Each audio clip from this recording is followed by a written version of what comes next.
This is In Hindsight, half a century of research discoveries in Canadian history, presented by Dr. Donald B. Smith and produced by the Ontario Historical Society.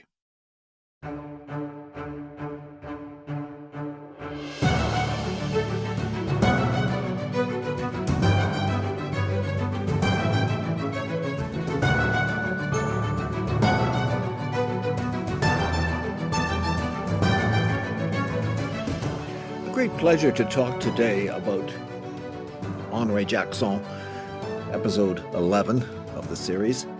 Honoré Jaxon, special interest of mine. I've been intrigued by him for decades, literally. Half a century, in fact. Amazing individual. Hard to begin. There's so many entry points with him. This extraordinary gentleman who was Louis Riel's secretary in 1884-85 in the Northwest in present-day Saskatchewan.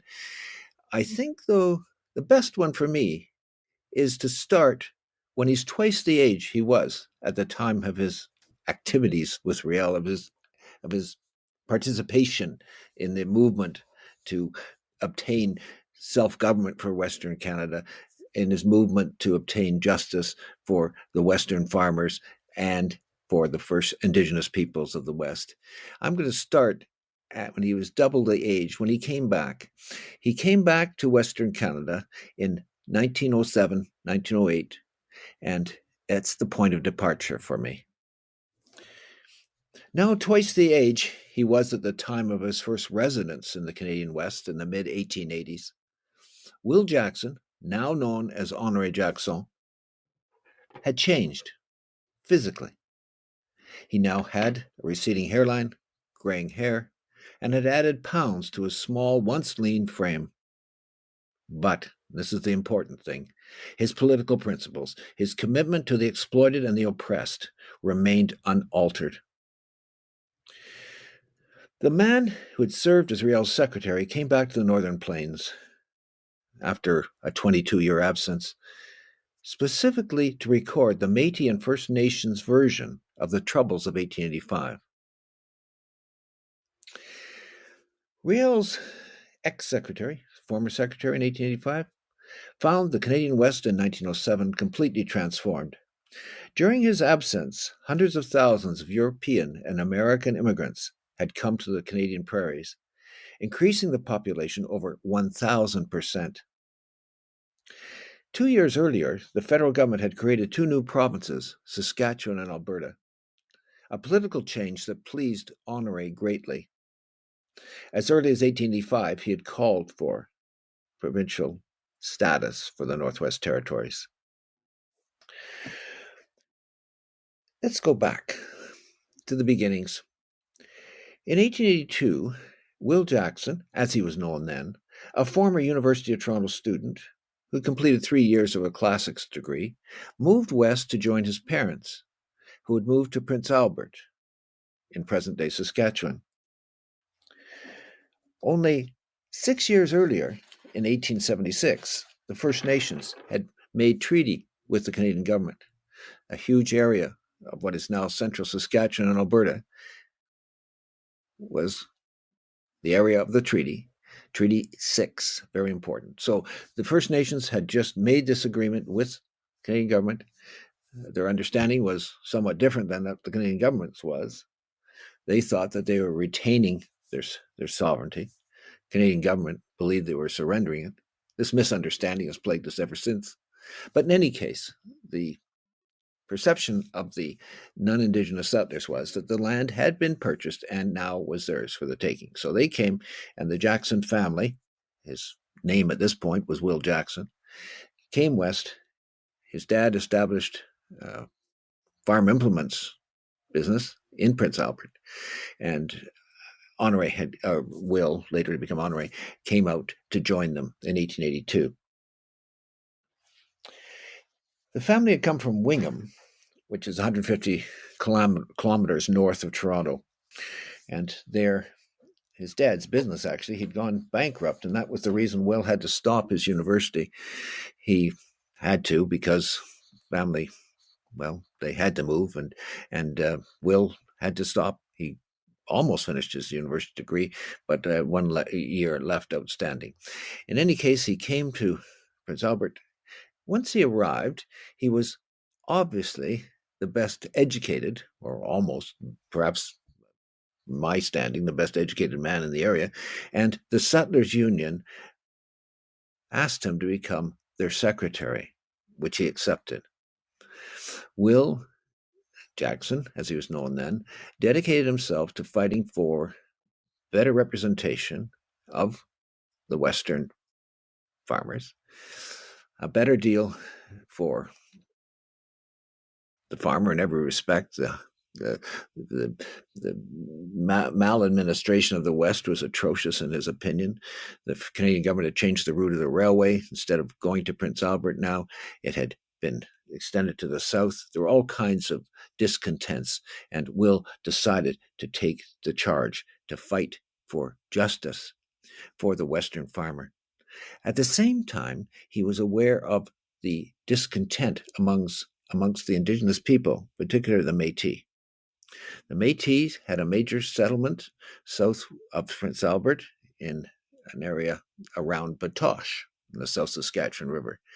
And they were extremely agitated because their land title was not being respected. The Canadian government was proceeding westward as if the Métis had surrendered their land rights, which was not at all the case. In desperation, the Métis at Batoche had sent a delegation requesting Louis Riel, who had been their champion in the Red River, present-day Manitoba, in 1869, 1870. They'd asked him if he'd come back from the United States, and he did. He'd just come. This is when things become quite exciting. Riel was open to this, an idea of an alliance with the white settlers, and Honoré certainly promoted it. The settlers of the secretary of the Farmers Union became the link between Riel and the non-Indigenous farmers.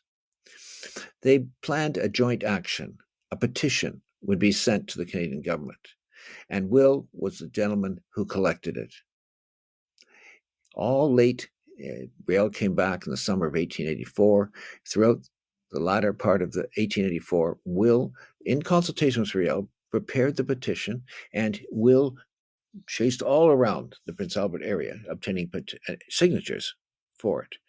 At this point, the white settlers and the Métis were united, and Will was the link between them. However, that did not continue. The Canadian government did not respond, and the Métis became increasingly upset, discontented. Will had moved to Batoche. He brought with him, incidentally, he idolized the ancient Greeks. He studied classics at the University of Toronto. He saw these people as he just saw them as the people he studied in ancient Greece, as lovers of liberty. That's what he saw in the Métis people. And so he went in to help Riel. He lived at Batoche. He brought with him his copy of Plato's Republic, which shows the intensity of his association of these people with the ancient Greeks. Well, the disappointment was no response. So the Métis were getting extremely upset. And by early 1885, conflict was on the horizon. And it broke out. Will was in a quandary. He was not a Métis. He was a settler. And here he is in a situation, he's caught between two sides. What he did was to practice neutrality. He searched for some kind of spiritual answer to this. His family was very, very strongly Methodist, today's United Church, very strongly Protestant. But in Riel's camp, he turned Catholic. That was a way of approaching closer to the Métis. And in fact, when Riel took the step of publicly proclaiming that he was the leader of a new religion, Honoré or I should call him, he must keep with his name at this point, Will Jaxon accepted it. He accepted Riel's religion, and he's trying desperately to keep the two sides together, the Métis and the settlers, and also make an overture to the First Nations. He wants the West to be a place where all groups associate together and work together for equality. That was his dream. Now it's shattered. Violence breaks out in mid-March, and he didn't take up arms. Not at all. He wanted peace. It was impossible. And so he's at Batoche. And really, I think for his safety, Riel kept him, well, he was actually a prisoner for several weeks. Well, finally, the struggle becomes quite intense. Canada sends several thousand soldiers. There's conflict at several spots. The big campaign for the Canadians is the assault against Batoche, and that takes place in May 1885. He's not involved at all. He's held as a prisoner, actually, at this point. Despite all his efforts for the Métis, he, in this situation, was an unknown quality, and they couldn't. This was the best answer from their point of view. He was held as a prisoner.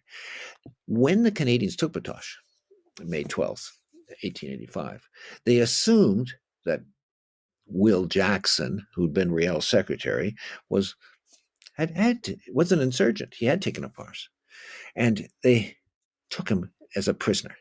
He was put with 5 Métis in a improvised cell in Prince Albert, and the conditions were terrible. Vermin and filth and sleeping on the floor, everything was terrible. He was treated as a traitor, and this had a major psychological impact on him.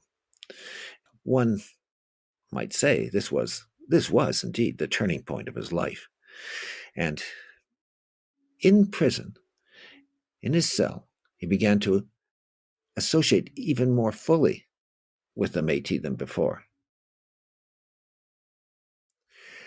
The Canadian government took the prisoners from Prince Albert to Regina, and there the trials were held, the big one, of course, being Riel's. Will Jaxon was tried. His trial, however, was very brief because it was assumed that he was insane.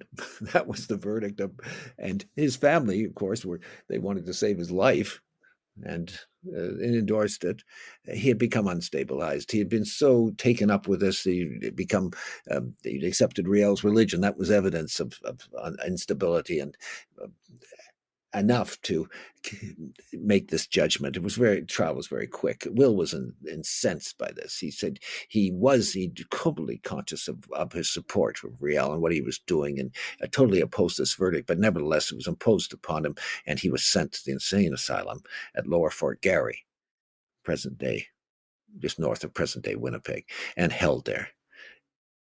Well, he was really quite furious.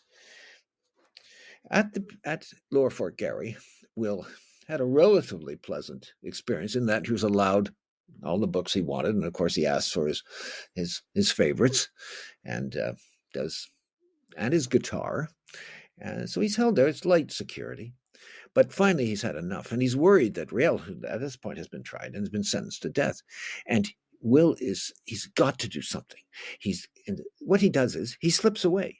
The inmate escapes from the institution, and traveling overland, it's about several days, he takes off from Lower Fort Garry and walks down to the American border and crosses over into Minnesota. In Minnesota, he does what he must do. He prepares a telegram to his sister in Winnipeg. She was studying there, and sends back this urgent note that he knows Riel is going to be executed, and this is totally the worst mistake that possibly could be made. It will provoke a resistance even more severe than this occurred. Riel must not be executed. In prison, actually, I shouldn't say in prison, in the insane asylum, Jaxon had written a note, an assessment of Riel, and I'll quote it. The oppression of the Aboriginal has been the crying sin of the white race in America, and they have at last found a voice. And he's referring, of course, to Louis Riel. So these feelings are more intense than ever before. Will Jaxon spoke with a vision modern for his times, and he saw something in Riel that his non-Indigenous contemporaries did not see. Jaxon did. He was the visionary. Okay, slipping away then, Will's reached the United States. In Minnesota, he sends a telegram to his sister. His message to the Prime Minister is, quote, and he asks his sister to send this telegram to John A. Macdonald, if you hang Riel, you will provoke a more dangerous and atrocious outbreak. He is the sole mouthpiece of the Aborigines and must be heard. Let him free, and I am willing to be shot in his place. Well, it was too late. Well, if it would have had any effect at all. Will's telegram was sent and was published in the Winnipeg, in the Manitoba Free Press. It was actually published in the Toronto Globe on May 17th, his dispatch from Minnesota. However, that was a day late. The hanging of Riel had occurred November 16th, the day before. Well, this is the turning. I mentioned a turning point. Well, let's go back to that, because here's where it really becomes dramatic. Riel's execution led Will to renounce his race. In Chicago, where he decided now to make his home, he began to self-identify as a Métis and changed his name to the French-sounding Honoré Jaxon. He devoted the remainder of his life to fighting for the working class and the Indigenous peoples of North America, and he did so identifying himself as a Métis. It had that much an effect on him. Well, in Chicago, Will becomes a labor leader. I kid you not. He's articulate. He knows how to write. A little bit verbose at times, but he's got a talent. And he does works for the union newspaper, has in his construction business, associates himself fully with the working class in Chicago. And these are very troubled times in Chicago. The Great Haymarket strike is shortly after he arrives there. It's a very agitated labor scene. And Honoré is totally with the labor class. Spiritually, in Chicago, he accepted a new faith, the Baha'i faith, the New World religion from Persia, which stressed the simplicity of life and service to others. He liked especially the Baha'is' emphasis on the need to abolish the extremes of wealth and poverty, and he became a strong member of the community in Chicago. Now, good news. Honoré, at the age of 40, finds a life partner, or almost a life partner, because unfortunately, towards the end, they did live separate lives. But at this stage, all is good. And at the age of 40, Honoré, he's taken the name Honoré Jaxon. So Will Jaxon, I'll now refer to exclusively as Honoré Jaxon. At the age of 40, Honoré married for the first time. His partner was Aimé Montfort, an attractive Chicago teacher, 6 years younger, who was also active in the Baha'i community. On account of her poor health, this former teacher, shortly after they married, left teaching and switched to office work, usually in the business correspondence field, in which she excelled. Emmy's very interesting. She loved to read, especially the works of Shakespeare, so much so she once took a course on his plays at the University of Chicago. A reading of Shakespeare's plays, she argued, enriched an individual, quote, in a real way, to prepare one for meeting and understanding crises that do come into everyone's life. Another example of her intellectual powers, in the early 1920s, she made this very in-depth commentary of H.G. Wells' over 800-page long outline of history. the famous British authors, chronicle of the history of the world from the Earth's origin to the First World War. Here's what Amy said of it. It presents the whole field of history, broadly, logically, fully, and in most fascinating style. It offers the most magnificent survey of civilization in the making and is an education in history, finer and larger than that to be obtained from any other source. My goodness, what just so articulate. Amy had a wide social circle. She responded well to new ideas and kept informed of contemporary social issues. On occasion, she helped, in her husband's words, so I'll now quote Honoré, she helped, quote, a millionaire lady friend of ours in Northside Society to put a benefit on for a maternity hospital for unmarried young women. With pride, Honoré commented in a 1906 letter, it is a sadly needed institution and a fitting climax to Amy's many good works in this wicked city. He fully supported her work. In addition to her participation in Baha'i organizations, Amy belonged to the Women's Civic Club, a statewide group that fought for the vote for women. And here's a very interesting anecdote. A friend of the Jacksons in neighboring Oak Park, next to Chicago, a young American architect, later to be renowned for his own style of residential construction, known as his prairie style, was a good friend. His name was Frank Lloyd Wright. Frank Lloyd Wright and his wife Carolyn enjoyed the Jacksons' company. In December 1910, the Wrights had an enjoyable dinner with them. Later, Emma recorded what Frank said about her husband. Wonderful quote coming up in Amy's words. Quote, she recalled that Frank said, he was much interested in Honoré's recital of events and said he wished he had the money to back Honoré, to give him complete freedom to follow any trail he chose, and sit back, and he would watch Honoré play the game. He says he can't imagine a livelier, more interesting play. Emmy's conclusion, and he's right. Honoré's progressive and enlightened ideas about the equal position of women in society pleased Amy a great deal. She thought the world of her husband, as she wrote in 1911, quote, he is not only abreast of the most modern thought, but in the front rank with the most radical. He is the most splendid chap, and I am very proud of him.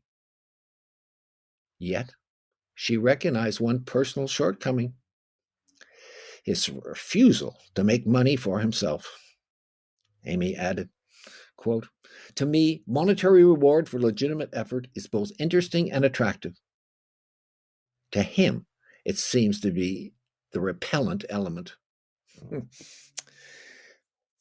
From 1907 to 1908, the point at which we began this episode, the Jacksons made an extended visit to Western Canada to see Honoré's family in Prince Albert, to talk to Western labor and farm groups, and Honoré's other purpose, to gather notes for a history he planned to write on the troubles of 1885.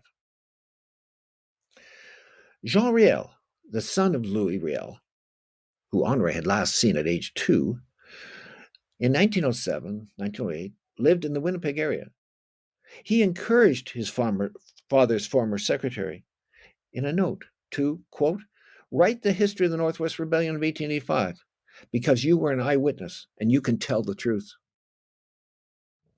That quote comes from Montreal's newspaper, La Presse, and it's a very powerful one. I've translated it from the French. It was in an article in 1912. To the Métis, Honoré was a revenant, someone who had come back to them out of their distant past. Well, Honoré collected luggage full of notes and even some photos of his intended illustrations for his book. And Amy and he returned to Chicago in 1908. There, Honoré remained active in the Chicago Federation of Labor, worked as an editorial writer on their monthly publication, the Union Labor Advocate, and was a local personality in the labor field. Years later, Lloyd Lewis, a journalist and historian, recalled what Otto McFeely, labor editor of the Chicago Evening News, had written of Honoré at the turn of the century. McFeely spoke of him, quote, as very learned and very cultured. He added, although the police and middle-class Chicagoans might dismiss him as a crank, quote, the intelligentsia, the bankers, the college professors, and the labor union men, they knew he was worth listening to, for he could not only talk classic English with an Indian eloquence, but he has an immense amount of learning. Honoré became the advocate of many progressive causes in Chicago until the end of the First World War, when he moved to New York City.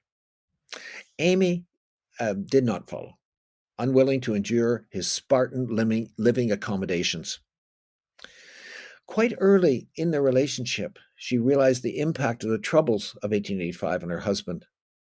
Quote, that period made a changed man of him and accounts for much in him that is odd, but which I have accepted because I understood the reasons and the causes back of all. Amy died in the early 1930s. Honoré loved New York City with its legendary museums and its libraries. Quote, with every facility to help gain knowledge on every subject in the universe, end of quote. Yet he remained the alert social critic. He wrote, on the surface, it looks as if the poor had so great a chance as the rich to acquire knowledge. But in reality, he added, since the hours these institutions are open from about 9 or 10 a.m., only the leisure class can take advantage of them. In the 1940s, Honoré's life mission became the establishment of a library for the First Nations in Saskatchewan. Although Riel, over a century and a half earlier, he had met Big Bear and other important First Nations leaders, he felt drawn to the First Nations. He bought old books in New York City and pamphlets and saved old newspapers whatever he considered important, and stored them with his notes taken over many years in his basement apartment. Honoré's dream in the 1940s became to transport his library to Western Canada and give it to the Indigenous people. They could use it to educate themselves. That was his dream, one which died on December the 12th, 1951. On that day, his landlord evicted his frail 90-year-old tenant on the ground that he could no longer perform his janitorial duties to earn his lodgings. He claimed that Honoré's paper mountain constituted a fire hazard. Honoré's library, 3 tons of it, went first to the street, next to the New York City dump. In poor health and broken in spirit, he died in New York's Bellevue Hospital 1 month later on January the 10th, 1952. December the 12th, the New York Daily News took a photo of Honoré, which they ran the next day. It shows Honoré Jaxon, a white-bearded old man wearing a wide-brimmed black hat with an army blanket draped around him. He sits totally bewildered in front of a mountain of stuffed carton boxes and bundled newspapers, a pile 6 feet high, 10 feet deep, and 35 feet long. The 90-year-old had just been evicted from his janitorial and basement lodgings. Once again, heartbroken, Honoré, as I mentioned before, died a month later. The New York Herald Tribune reported on his death that he had served in 1885 as an aide to Louis Riel. The New York Herald Tribune didn't even know enough about Riel to be able to spell his name correctly. And so they have written his name Riehel, Riel. The Herald Tribune with the incorrect spelling of Riel's name, concludes the article with this statement: Riel was his hero. In short, Riel was his hero, and how true that was. So, the life of an extraordinary individual, a visionary on the First Nations file, an individual well ahead of his times. Thank you.